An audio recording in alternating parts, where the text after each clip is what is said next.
Vous avez des projets qu'on voudrait tous avoir, hein, qui sont des projets emblématiques. Vous avez fait plusieurs musées, hein, le musée de la civilisation de la Réunion, puis un musée en Corée que vous avez gagné sur un concours international de l'IUA. C'est le rêve de tout architecte et c'est possible. Voilà. Oui, ça arrive de gagner un concours international. Ça ne se reproduit pas forcément plusieurs fois dans une vie, mais on essaye, mais ce n'est pas si simple. Pour nous, l'architecture, c'est de la recherche en relation avec le site. Donc X, la recherche situe le site, donc ça fait XTU à la fin. C'est très très compliqué comme explication, mais c'est une profession de foi en 3 lettres.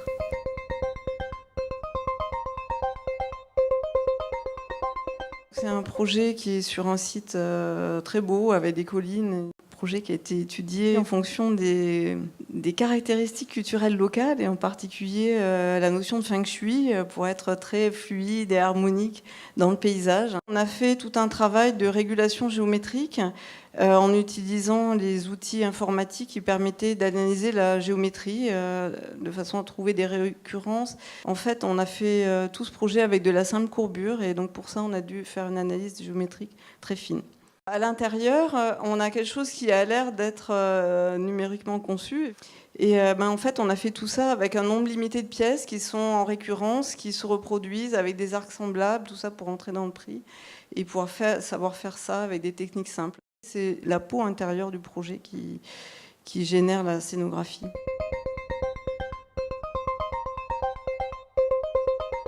Le projet suivant, c'est le musée des civilisations à La Réunion. C'est un bâtiment qui est soulevé et qui s'enroule sur le paysage, un peu comme un serpent, on va dire. Avec une façade tout en transparence et une façade poreuse, donc une façade de cordes, plus facile à faire qu'une façade en claustrat de bois. Et à l'intérieur, on va travailler sur les courants d'air à travers un plafond poreux qui va permettre d'organiser des flux d'air à travers des grands trous, des petits patios intérieurs, et qui vont aussi mener vers le grand patio que vous voyez ici.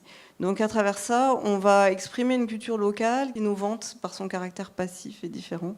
Et comme on voulait exprimer aussi la richesse et le savoir-faire de la culture locale pour ce musée du métissage culturel, puisque c'est un peu le thème de la Réunion, on a fait un grand plafond sur le thème du tressage. Il est conçu en 3 dimensions, mais il est aussi conçu pour être fabriqué avec des petites mains des gens du coin.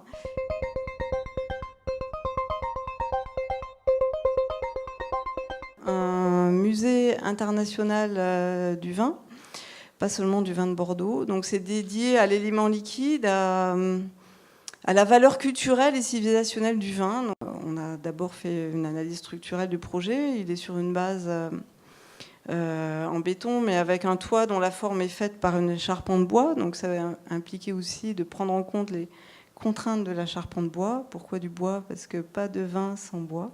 On a analysé les différents rayons de courbure parce qu'il y a des limites à la courbure du verre à chaud, à la courbure du verre à froid. À chaque fois, c'est pas les mêmes prix. Donc, bon, là, vous le voyez, quand c'est dans le rouge, c'est quand ça va pas. Quand c'est dans le vert, c'est quand ça va mieux.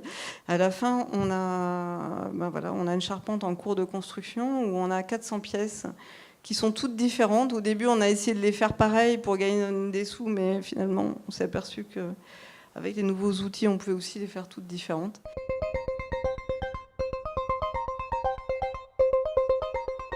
C'est le pavillon de l'exposition universelle, qui était sur le thème de l'alimentation cette année. Donc ça tombait bien parce que ce thème de l'alimentation nous est cher et vous allez le voir après. C'est un thème sur lequel on travaille beaucoup à partir de l'agriculture urbaine, des serres, etc.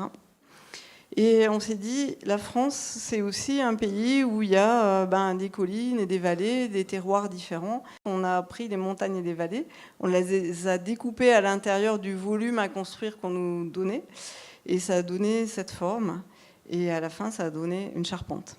Tout est en quadrillage bois, une grande structure bois verticale en caisson. Et cette structure bois, elle va faire à la fois la structure, le plafond, la façade. Tout va être généré par la même chose. C'est un concept absolu. Donc comment c'est généré? D'abord, on fabrique les montagnes et les vallées et on tire plus ou moins pour que ça fasse quelque chose de joli. Donc on a un script qui est sur un grasshopper, donc qu'on va tirer plus ou moins. Enfin, on peut le déformer comme on veut pour que ça soit beau. Donc un projet qui est entièrement caissonné, où l'ensemble du propos, l'ensemble du projet scénographique, Si vous avez vu tout à l'heure la présentation d'Adeline Rispal, elle en a peut-être parlé. Et bien toute la scénographie est entièrement au plafond, parce que quand il y a une exposition universelle, il y a des milliers de gens au sol, et donc on voit rien au sol. Donc en mettant tout au plafond, tout reste visible. Jusqu'à présent, vous aviez des projets réels et concrets qu'a fait l'agence. Et maintenant, on va passer à des projets plus prospectifs.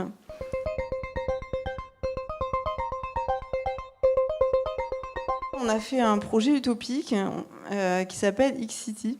C'est un projet sur l'eau, il est calibré suivant les dimensions de la défense. C'est une défense inversée, hein, c'est une cité d'affaires. Et elle est basée sur les énergies et les ressources de la mer. C'est une ville dépollueuse qui fonctionne avec l'énergie issue des microalgues. Et donc c'est une énergie biochimique. Donc à partir de là, on a développé 2 concepts. La façade ensauvagée, donc avec un béton, avec des recettes spéciales qui laissent pousser les plantes.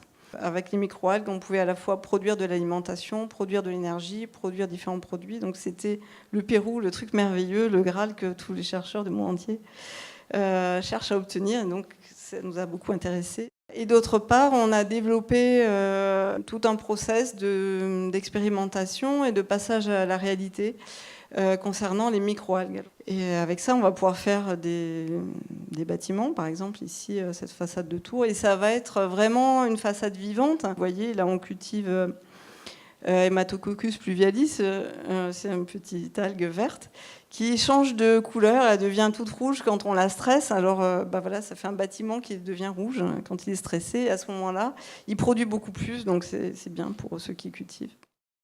Est-ce que vous avez, au-delà de ces recherches, est-ce que vous avez une approche d'opérationnalité de ces études? Est-ce que vous avez fait des études urbaines? Si on a fait ces projets-là, c'est parce qu'on aimerait faire des études urbaines. J'ai aussi une formation d'urbanisme et de paysage. Mais bon, on ne rentre pas dans ce milieu chasse gardée très facilement, mais on aimerait beaucoup, oui, parce qu'on pense que la question de l'énergie aujourd'hui dans la ville, et pas seulement de l'énergie, mais de la ressource, elle se gère au niveau de la ville, du quartier, et pas au niveau du bâtiment. Tout le monde est obsédé par le bâtiment à énergie positive. Nous, on ne pensait pas à la bonne échelle. Et donc, c'est pour ça qu'on pense qu'il faut avoir une réflexion sur le métabolisme global. Et c'est qu'à ce prix-là qu'on peut avoir des choses vraiment efficaces, quoi.